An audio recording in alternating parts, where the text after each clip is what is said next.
नमस्कार, मैं सौरभ शर्मा। आज के इस वीडियो लेक्चर में आपका हार्दिक स्वागत करता हूं। तो आज हम पढ़ने जा रहे हैं प्रेजेंट परफेक्ट टेंस।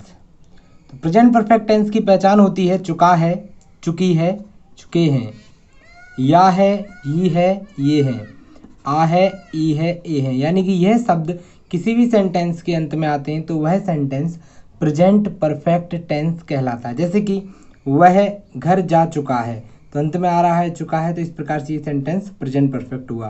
उसने पत्र भेज दिया, अंत में आ रहा है या है, तो यह सेंटेंस भी प्रेजेंट परफेक्ट टेंस हुआ। क्या तुमने यह किताब पढ़ी है, अंत में आ रहा है ई है, आ है, ई है, ए है में से, तो इस प्रकार से ये सेंटेंस भी प्रेजेंट परफेक्ट सेंटेंस हुए। तो दोस्तों अब देखते हैं प्रेजेंट परफेक्ट टेंस की हेल्पिंग वर्ब। हेल्पिंग वर्ब लगती है इसमें हैज और हैव। हैज और हैव।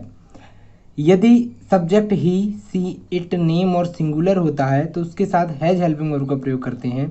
और यदि subject I, you, they, we plural होता है तो उसके साथ हैव हेल्पिंग वर्ब का प्रयोग करते हैं। तो ये हेल्पिंग वर्ब्स का प्रयोग किन किन सब्जेक्ट के साथ किस तरह से किया जाता है यह हमें याद रखना होगा। अब बढ़ते हैं प्रेजेंट परफेक्ट टेंस के अफर्मेटिव के फॉर्मूले की तरफ। तो प्रेजेंट परफेक्ट टेंस का अफर्मेटिव का फॉर्मूला, सबसे पहले सब्जेक्ट, उसके बाद हैज या हैव, उसके बाद वर्ब की थर्ड फॉर्म, उसके बाद object, other word and full stop. आपको मैंने स्टार्टिंग में बताया था कि जब मैंने पास्ट इंडेफिनिट टेंस पढ़ाया था कि क्रिया के 3 रूप होते हैं, वर्ब की फर्स्ट फॉर्म, वर्ब की सेकंड फॉर्म और वर्ब की थर्ड फॉर्म। हमें पता है वर्ब की सेकंड फॉर्म का प्रयोग पास्ट इंडेफिनिट टेंस में किया जाता है। अब आती है वर्ब की थर्ड फॉर्म।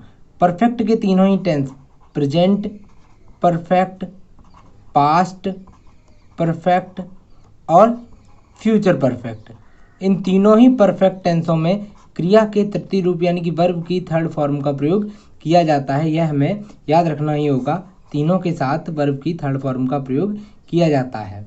अब देखते हैं इसका एग्जाम्पल। सुनील गाना गा चुका है। सुनील गाना गा चुका है। सबसे पहले सब्जेक्ट, काम क्या हो रहा है इसमें, गाने का काम हो रहा है। कौन कर रहा है, सुनील कर रहा है। तो सुनील अपना सब्जेक्ट हो गया, तो सुनील लिख देंगे सबसे पहले सब्जेक्ट। उसके बाद हैज या हैव। हैज या हैव, हमें पता है कि सुनील क्या है, सिंगुलर सब्जेक्ट है और सिंगुलर सब्जेक्ट के साथ हैज हेल्पिंग वर्ब का प्रयोग किया जाता है। तो हैज या हैव में से सुनील के साथ हैज लगा देंगे। फिर आएगी वर्ब की थर्ड फॉर्म। वर्ब मीन्स क्रिया, क्रिया मतलब काम, गाने का काम हो रहा है और गाने की अंग्रेजी हमें पता है सिंग होती है और सिंग की सेकंड फॉर्म सेंग होती है और थर्ड फॉर्म संग होती है। तो सिंग, सेंग, संग। तो सेकंड फॉर्म, फर्स्ट फॉर्म और सेकंड फॉर्म का प्रयोग नहीं करना है, हमें थर्ड फॉर्म का प्रयोग करना है। तो सुनील हैज संग।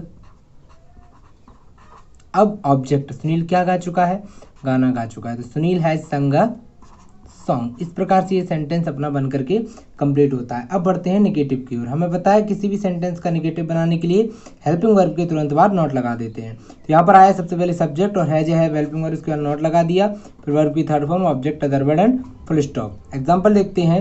वह गाँव नहीं गया है। काम हो रहा है इसमें जाने का और किसने किया है, वह कर रहा है, तो वह अपना सब्जेक्ट हो गया। फॉर्मूले के अनुसार सबसे पहले हम सब्जेक्ट लगा देना है, तो वह की अंग्रेजी ही होती है तो लगा दी।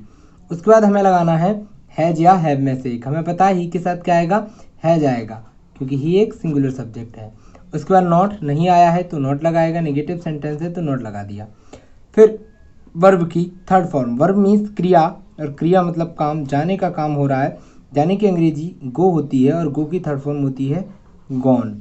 गो की फर्स्ट फॉर्म गो, सेकंड फॉर्म वेंट और थर्ड फॉर्म होती है गॉन। तो हमें यहाँ पर गो की थर्ड फॉर्म गॉन का प्रयोग करना है। अब इसके बाद हमें यहाँ पर ये ध्यान देना है कि ऑब्जेक्ट क्या है अपना, कुछ नहीं इसमें। अदर वर्ड है, कहाँ गया है, गांव, तो गांव की होती है विलेज और गो के बाद हम लगाते हैं टू, ये हम पढ़ चुके हैं पहले। तो he has not gone to village. इस प्रकार से ये सेंटेंस अपना बन करके कंप्लीट होता है। अब देखते हैं इंटरोगेटिव का फॉर्मूला। इंटरोगेटिव बनाने का फॉर्मूला किस तरह से बनाते हैं, हमें पता है कि किसी भी सेंटेंस का इंटरोगेटिव बनाना हो तो हेल्पिंग वर्ब को उठा करके आगे ले आते हैं। उसके बाद सब्जेक्ट, ब्रैकेट में नॉट रख दिया, वर्ब की third form, object, other word and question mark, प्रश्नवाचक चिन्ह लगाते हैं। अब हैज या हैव सब्जेक्ट को देखकर लगाते हैं। सब्जेक्ट मीन्स करता, जो काम करता है। काम क्या हो रहा है, वे पत्र पढ़ चुके हैं। काम क्या हो रहा है, पढ़ने का, और कौन कर रहा है, वे कर रहे हैं। तो वे के साथ क्या आएगा, वे की अंग्रेजी दे होती है और दे के साथ क्या आएगा, दे के साथ हैव आएगा।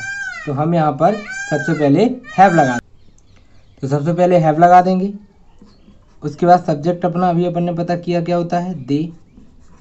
फिर उसके बाद नॉट, ये ब्रैकेट में पता है इसमें नहीं है तो ये नॉट नहीं लगाएंगे। तो वर्ब की थर्ड फॉर्म, वर्ब मीन्स क्रिया, क्रिया मतलब काम हो रहा है पढ़ने का, पढ़ने की अंग्रेजी होती है रीड, और रीड की थर्ड फॉर्म भी रीड ही होती है, रीड, यानी कि रीड की तीनों फॉर्म एक समान होती हैं। उसके बाद ऑब्जेक्ट क्या पढ़ चुके हैं वे, पत्र पढ़ चुके हैं, तो पत्र अपना ऑब्जेक्ट हो गया। तो have they read a letter. तो इस प्रकार से ये सेंटेंस अपना बनकर कंप्लीट होता है। अदर वर्ड है नहीं इसमें, क्वेश्चन लगा के सेंटेंस, क्वेश्चन मार्क लगा करके सेंटेंस को खत्म करेंगे। अब देखते हैं डबल इंटरोगेटिव का फॉर्मूला। किसी भी सेंटेंस का डबल इंटरोगेटिव बनाने के लिए क्या करते हैं हमें पता है, क्वेश्चन वर्ड लगा करके पूरा इंटरोगेटिव का फॉर्मूला नोट कर देते हैं। Question word has A have, subject bracket में नॉट, वर्ब की third form object other word and question mark. तुमने उसे क्यों बुलाया है, तुमने उसे क्यों बुलाया है, तो काम क्या हो रहा है इसमें, बुलाने का। किसने किया है, तुमने किया है। क्वेश्चन वर्ड क्या है इसमें, क्यों, तो क्यों की अंग्रेजी होती है वाई, क्यों की अंग्रेजी होती है वाई, तो वाई लगा दिया। उसके बाद हैज या हैव, सब्जेक्ट को देख करके लगाएंगे। तुमने बुलाने का काम किया तो ये अपना सब्जेक्ट हो गया। तुमने की यू होती है और यू के साथ क्या लगाते हैं, हैव लगाते हैं, तो यहाँ पर हमें हैव लगा देना है, तो वाई हैव। उसके बाद सब्जेक्ट यू,